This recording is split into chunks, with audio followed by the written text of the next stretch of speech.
कल मैंने लगता यूं है मियाँ साहब को शायद आज़ादी मिल गई है। कल मैंने पहली मर्तबा उसको बगैर मास्क के बात करते हुए देखा है और उन्होंने ये कहा है कि लाने वाले भी मुजरिम है।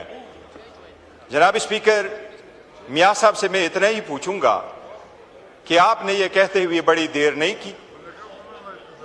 जब रेड कारपेट बिछाई गई, आपको लाया गया, डिस्क्वालिफिकेशन खत्म हुई, वो तो 2018 भूल गए। जनाब स्पीकर, बस थोड़ा सा जी, मैं वैसे भी हमेशा मुख्तसर करता हूं। मियाँ साहब ने जनाब स्पीकर बड़ी देर कर दी है कहते कहते।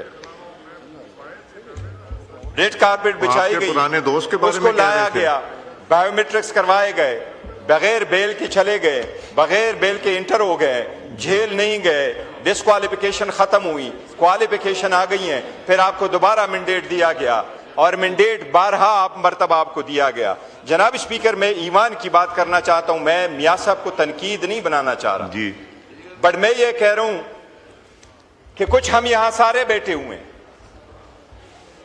कुछ लोग यहां बैठे हुए मियाँ साहब के बलबोते आए होंगे, लेकिन मियाँ साहब लोगों को भी कोई बड़े बड़े लेके आते हैं और वो खुद काफी बड़े। और जनाब स्पीकर, मैं आपसे एक रिक्वेस्ट है, मैं हमेशा थोड़ी बात करता हूं, लेट मी फिनिश। जी जी, दे रहा हूं आपको। मैं ये कह रहा हूं जनाब स्पीकर, ईमान में कहता रहा हूं, ये कमजोर होता रहा है। शायद हम भी किसी के बलबोते पे होके आते हैं। ये जमहूरियत वो नहीं है जो लोग दुनिया की जमहूरियत के लिए कह रहे हैं। जमहूरियत वो वहां होती है कि आज आपने देखा अमेरिका में तारीख की सबसे ज्यादा हुकूमत का शटर डाउन फकत एक वोट से हुआ है। वो एक वोट इतना पावरफुल होता है जनाब स्पीकर, एक वोट।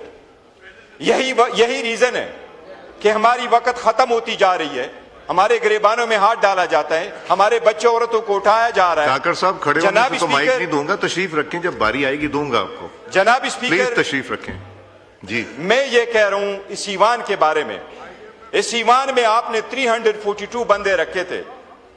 आपके रोल के हम हमेशा मोतरफ रहे, मैं और आप बहुत सारी चीजों के अमीन हैं और बड़ी कोशिश करते रहे कि ईवान मजबूत हो, ये ईवान चले, ये सिस्टम चले।